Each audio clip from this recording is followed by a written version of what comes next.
Kestar Road lama vo inchu intle phei vele thungila hei sapui hi ka tilang fo thina kan ti lan thin na chana hi chu sol khopui nuaya hiadin sapui hi khat fekani ti nan soi thina chuwang chuan hei hi kan man thiam lak lo a exit te a man dam sim sim kan thiam ka chon bona tur pakhat ma om lova chuwang chuanin kan tilang le thina ni chuan Kestar Road a khan direct ngal mai lo khanin a che vel hi han thlir le thuak ta ila hei sol hianin district somni le panga aneya chung zinga pakhat chu gangnam hi anita a gangnam hian district a alian ber po ani chuang lova pathum na ni a chuan gangnam khan veng somni paruk anei thung ta ne chung zinga pakhat chu hei hi ni ta ni apgujong anti a kan thria theidan tur chuanin SM Entertainment kha a old building a kha a om na mun kha ani a tin JYP old building po kha helai mun om tho hi ani ta a tin kan latlo ri lo na mun Cube Entertainment po kha helai mun om tho heng lai bor vel zel hi ni a chu chu kha po kharim changa kan la tlo do na ni chuan hei bus pol hi aron langa a hring te chi sang sang om ta a hring hi film vela phe chuan alang na sa thina a chan chu a hring kha chu station tina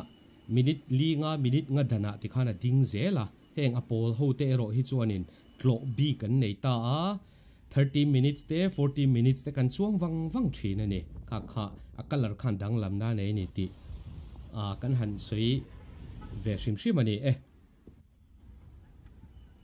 heng live vele hi chu nia hei ti hianin han chei dang lam deuh hlek hi ani zel maya chu wangin up gujong rodeo anti lai tak hi kan va la ve sim sim ani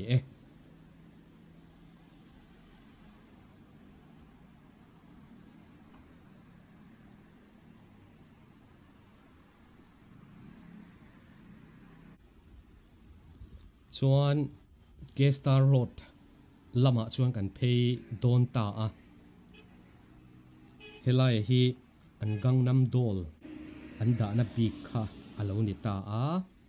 en scooty te po khamoi ro khop mai a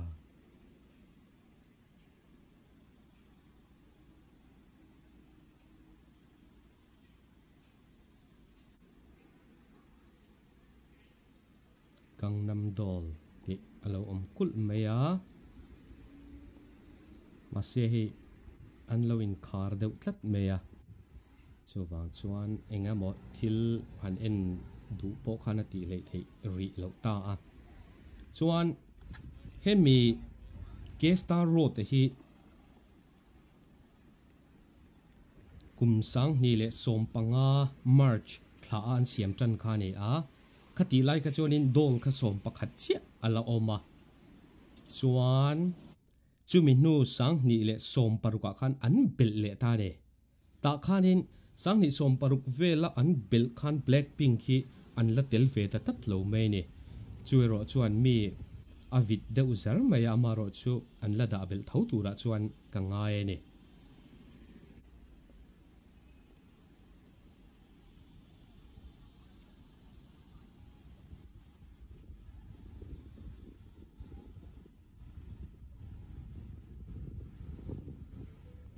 Gangnam hi an han soi expensive rem khopa mania ka chiar phe chuanin a Thenom district pahni tenena belkhom hian kan belkhom khanin busan ram hlut na hena phak lawanin ti top me ne sal tur ni ta se aturuwa to zia chu tin chu mi ba ka kan hria tur chu sol khopuya a expensive kan ti hi chu khovel huwa pani ti hi a kan hrethiam vek o me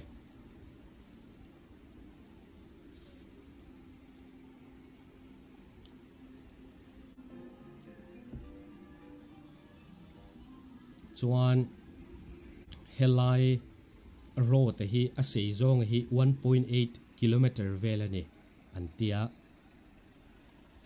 han te phevel ponuam kho maya asir vela building ro pui tak tak te hi han lak tela cha ko mama ro chu helai adol hi a statue zok hi kan thur lo thei si lovani tourists attract em maya an star roll te kha helai huna hian an statue an dollar lo omawang khanin an vapan thri na thla te pon lak puina sa thin kho mai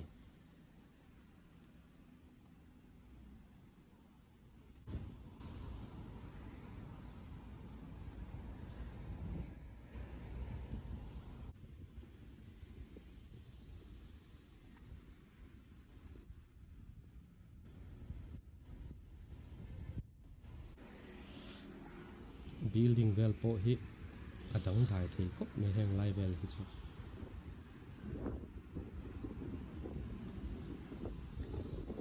e top pera hian BTS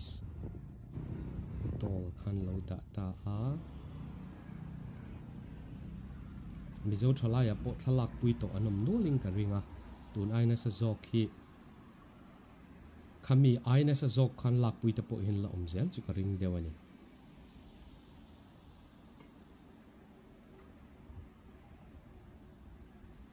hey huai sen de win han ti la han tai mai la ti te kanin zirti na ni thina atik feka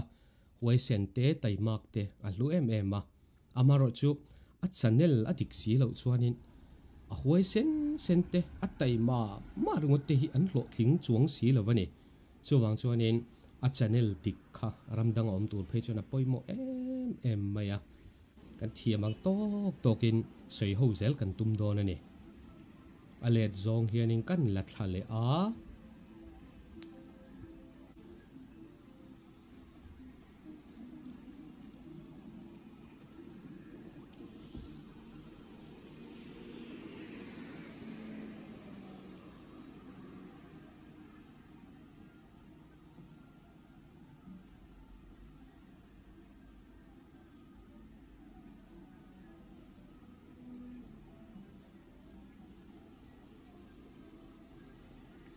hianin khami zong khani deve kan lut thale do ni up gujong kan ti kha station minga hi